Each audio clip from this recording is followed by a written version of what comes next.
Hi friends, ಎಲ್ಲರಿಗೂ ನಮಸ್ಕಾರ. ನಾನಿವತ್ತು ಅಕ್ಕಿ ಒತ್ತು ಶಾವಿಗೆ ಹಾಗೂ ಕಾಯಿ ಹಾಲು ರೆಸಿಪಿಯನ್ನು ನಿಮಗೆ ತೋರಿಸ್ತಾ ಇದ್ದೇನೆ. ನೀವು ಯಾವ ರೀತಿ ಅಕ್ಕಿ ಶಾವಿಗೆಯನ್ನು ಮಾಡ್ತೀರಿ ಕಮೆಂಟ್ ಮಾಡಿ. ಇದಕ್ಕೆ ಕಡಲೆಕಾಳು ಮಸಾಲೆ ಅಥವಾ ಏನಾದರೂ ಗೊಜ್ಜು ಕೂಡ ಕಾಂಬಿನೇಷನ್ ಆಗುತ್ತೆ.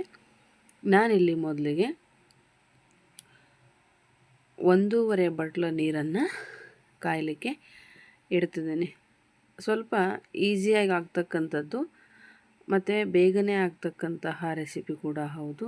ತಿನ್ನಲಿಕ್ಕೆ ತುಂಬ ಟೇಸ್ಟಿಯಾಗಿರುತ್ತೆ. ಇದಕ್ಕೆ ಸ್ವಲ್ಪ ಎಣ್ಣೆ ಉಪ್ಪು ಹಾಕಿ ಕುದಿಯೋಕೆ ಬಿಡಿ.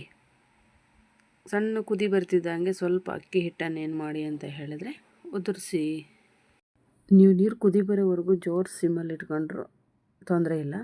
ಆಮೇಲೆ ಒಂದು ಕುದಿ ಬಂದು ಕೂಡಲೇ ಏನು ಮಾಡಿ ಅಂತ ಹೇಳಿದ್ರೆ ಗ್ಯಾಸನ್ನು ಲೋ ಫ್ಲೇಮಲ್ಲಿ ಇಟ್ಕೊಂಡು 1.5 ಕಪ್ ನೀರಿಗೆ 1 ಬಟ್ಲು ಅಕ್ಕಿ ಹಿಟ್ಟನ್ನು ಅದೇ ಬಟ್ಲಲ್ಲಿ ನಾನು ತೆಗೆದುಕೊಂಡಿದ್ದೇನೆ.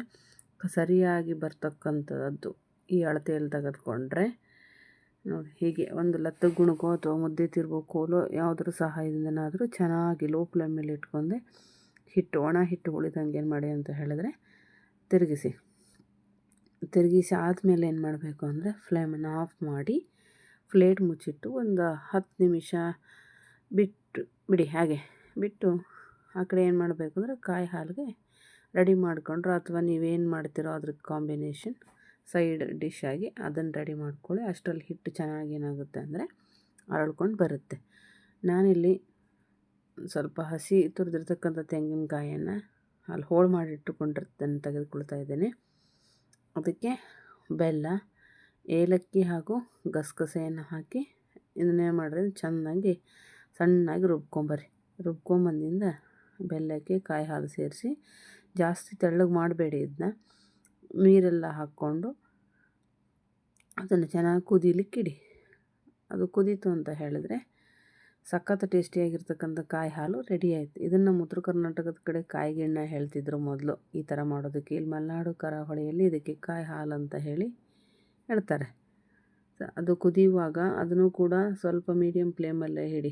ರುಚಿಗೆ ಒಂಚೂರು ಉಪ್ಪು ಹಾಕಿ, ಅದಕ್ಕೆ ಟೇಸ್ಟಾಗಿ ಬರುತ್ತೆ. ಉಪ್ಪು ಇದ್ದರೆ ಸೀಗೆ ಉಕ್ಕಿ ಬಿಡ್ತು ಅಂತ ಹೇಳಿದ್ರೆ ಕಾಯಿ ಹಾಲು ರುಚಿ ಅಷ್ಟು ಹೊರಟೋಗುತ್ತೆ, ಮೇಲಿನ ನೊರೆ ಎಲ್ಲ ಹೋದರೆ. ಹಾಗಾಗಿ ಅದನ್ನು ಉಕ್ಕದ ಹಾಗೆ ಲೋ ಫ್ಲೇಮಲ್ಲೇ ಏನು ಮಾಡಿ ಅಂತ ಹೇಳಿದ್ರೆ ಕುದಿಸ್ಕೊಳ್ಳಿ. ಇದೇ ರೀತಿ ರಾಗಿ ಶಾವಿಗೆಯನ್ನು ಕೂಡ ಮಾಡಬಹುದು. ಕರಾವಳಿ ಮಲೆನಾಡುಗಳಲ್ಲಿ ಇದೇ ಅಕ್ಕಿ ಹಿಟ್ಟಿಗೆ ಬಾಳೆಹಣ್ಣು ಹಾಕಿದರೆ ಬಾಳೆಹಣ್ಣು ಒತ್ತು ಶಾವಿಗೆ, ಹಲಸಿನ ಹಣ್ಣು ಹಾಕಿದರೆ ಹಲಸಿನ ಹಣ್ಣನ್ನು ಒತ್ತು ಶಾವಿಗೆಯಾಗಿ ರೆಡಿ ಆಗುತ್ತೆ. ಬೆಳಗಿನ ತಿಂಡಿಗಾದರೂ ಮಾಡ್ಬೋದು, ಸಂಜೆ ಅಥವಾ ಊಟದ ಟೈಮ್ಗಾದರೂ ಕೂಡ ಇದನ್ನು ಮಾಡ್ಕೋಬೋದು. ಯಾಕಂದರೆ ತುಂಬ ಚೆನ್ನಾಗಿ ಬರುತ್ತೆ. ಶಾವಿಗೆ ಮಿಕ್ಕಿದರೆ ಒಗ್ಗರಣೆ ಕೂಡ ಹಾಕ್ಕೋಬೋದು. ವಿಡಿಯೋ ನೋಡ್ತಾ ಇರೋರು ರೆಸಿಪಿ ಇಷ್ಟ ಆದರೆ ಲೈಕ್ ಮಾಡಿ, ಶೇರ್ ಮಾಡಿ, ಕಮೆಂಟ್ ಮಾಡಿ, ಹಾಗೆ ಸಪೋರ್ಟ್ ಮಾಡಿ. ಬಾಳೆ ಎಲೆ ಕಟ್ ಮಾಡಿಕೊಂಡು ಬಾಳೆ ಎಲೆಲಾದರೂ ಹಾಕ್ಬೋದು. ಇಡ್ಲಿ ಸ್ಟೀಮರ್ ಪ್ಲೇಟಲ್ಲಾದರೂ ಹಾಕ್ಕೋಬೋದು, ತಟ್ಟೆ ಇಡ್ಲಿ ಪ್ಲೇಟಲ್ಲಾದರೂ ಹಾಕ್ಕೊಳ್ಳಿ. ಅಥವಾ ಹೀಗೆ ಇಡ್ಲಿ ತಟ್ಟೆಗೆ ಎಣ್ಣೆ ಹಚ್ಚಿಕೊಂಡು ಏನು ಮಾಡಿರಿ ಅಂತ ಹೇಳಿದ್ರೆ ಒಂದೊಂದೇ ಹಾಕ್ತಾ ಬನ್ನಿ ಶಾವಿಗೆನ. ಇದರಲ್ಲಿ ಹಾಕೋದ್ರಿಂದ ಶಾವಿಗೆ ಸ್ವಲ್ಪ ಸಣ್ಣ ಆಗುತ್ತೆ, ಅಂದರೆ ಅಗಲ ಹಾಕೋದಕ್ಕಾಗೋದಿಲ್ಲ. ಅಥವಾ 2 ಇಡ್ಲಿ ಬಾಕ್ಸಲ್ಲಿ ಉದ್ದುದ್ದನಾದರೂ ಹಾಕ್ಕೋಬೋದು ನೀವು. ನೋಡಿ, ನಾ ಕರೆಕ್ಟಾಗಿರೋ ಅಳತೆಯನ್ನು ತೆಗೆದುಕೊಂಡೋದ್ರಿಂದ ಒಂದು ಸ್ವಲ್ಪನೂ ಶಾವಿಗೆ ಕಟ್ಟಾಗೋದಿಲ್ಲ, ಅರ್ಧಕ್ಕೆ ಮುದ್ರಿ ಬೀಳೋದಿಲ್ಲ. ಇಷ್ಟು ಚೆನ್ನಾಗಿ ಬರುತ್ತೆ. 1.5 ಲೋಟ ನೀರಿಗೆ 1.5 ಬಟ್ಲು ನೀರಿಗೆ 1 ಬಟ್ಲು ಅಕ್ಕಿ ಹಿಟ್ಟನ್ನು ತೆಗೆದುಕೊಂಡಿದ್ದಾನೆ. ನೋಡಿ, ಎಷ್ಟು ಉದುರಾಗಿ ಸಖತ್ತಾಗಿ ಬರ್ತಾಯಿದೆ. ಹೀಗೆ ಎಲ್ಲ ಹಿಟ್ಟನ್ನು ನಾನು ಏನು ಮಾಡ್ತಾಯಿದ್ದೇನೆ ಅಂದರೆ ಹಾಕ್ಕೊಂಡು ಇಟ್ಕೊಳ್ತಾ ಇದ್ದೇನೆ. ಮತ್ತು ಇನ್ನು ಕೆಲವ್ರು ಏನು ಮಾಡ್ತಾರೆ ಅಂತ ಹೇಳಿದರೆ ಹಿಟ್ಟಿಗೆ ಕುದಿಯೋ ನೀರನ್ನು ಹಾಕ್ಕೊಂಡು ನಾವೀಗ ರೊಟ್ಟಿ ಹಿಟ್ಟು ಮಾಡ್ಕೋತಾವಲ್ಲ ಆ ರೀತಿ ನಾದ್ಕೊಂಡು ಮತ್ತೆ ಹಬೆಯಲ್ಲಿ ಬೇಯಿಸಿ ಶಾವಿಗೆ ಮಾಡ್ತಾರೆ. ನಿಮಗೆ ಯಾವುದು ಅನುಕೂಲನೋ ನೀವು ಅದನ್ನು ಮಾಡ್ಬೋದು. ಈ ರೀತಿ ಮಾಡೋದು ಕೂಡ ಈಸಿನೇ. ಇದನ್ನ ಒಂದು 7-8 ನಿಮಿಷ ಸ್ಟೀಮಲ್ಲಿ ಬೇಯಿಸಿಬಿಟ್ರೆ ಮುಗಿದೋಯ್ತು. ನೋಡಿ ಎಷ್ಟು ಚೆನ್ನಾಗಿ ಬರ್ತಾಯಿದೆ ಉದ್ರಾಗಿ. ಈ ರೀತಿ ಎಲ್ಲ ಪ್ಲೇಟಿಗೂ ಹಾಕ್ಕೊಳ್ಳಿ. ಪ್ಲೇಟಿಗೆ ಎಣ್ಣೆ ಹಚ್ಕೊಂಡಿರಬೇಕು ಮೊದಲು, ಇಲ್ಲ ಅಂದರೆ ಅಂಟಿ ಬಿಡುತ್ತೆ ಅದಕ್ಕೆ. ಇಲ್ಲಿ ನಾನು ನೀರು ಕಾಯಲಿಕ್ಕೆ ಇಟ್ಟಿದ್ದೆ. ಸೊ ಒಂದು 7-8 ನಿಮಿಷ ಇದನ್ನು ಸ್ಟೀಮ್ ಮಾಡಿಕೊಂಡ್ರೆ ಅಕ್ಕಿ ಒತ್ತು ಶಾವಿಗೆ ಏನಾಯಿತು ಅಂತ ಹೇಳಿದ್ರೆ ರೆಡಿ ಆಯ್ತಾ ಇದೆ. ಮುಚ್ಚಿಬಿಟ್ಟು ಬಿಟ್ಟುಬಿಡಿ. ಕೊನೆಯದಾಗಿ ನೋಡಿ ಸ್ಟೀಮ್ ಆಗಿದೆ. ಕಾಯಿ ಹಾಲು ಜೊತೆಗೆ ಅಕ್ಕಿ ಶಾವಿಗೆಯನ್ನು ಏನು ಮಾಡ್ಬೋದು ಅಂತ ಹೇಳಿದ್ರೆ ಸರ್ವ್ ಮಾಡ್ಬೋದು.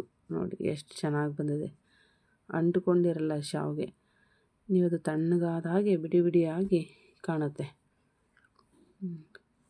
ಎಣ್ಣೆ ಹಚ್ಚೋದ್ರಿಂದ ತೆಗಿಯೋ ಕೂಡ ಈಸಿ ಆಗುತ್ತೆ. ನಾನಿಲ್ಲಿ ಕಾಯಿ ಹಾಲು ಜೊತೆಗೆ ಶಾವಿಗೆಯನ್ನು ಸರ್ವ್ ಮಾಡ್ತಾಯಿದ್ದೀನಿ. ಇಷ್ಟು ಚೆನ್ನಾಗಿ ಬಂದಿದೆ. ಈ ರೀತಿ ಒಮ್ಮೆ ನೀವು ಏನು ಮಾಡಿ ಅಂತ ಹೇಳಿದ್ರೆ ಟ್ರೈ ಮಾಡಿ.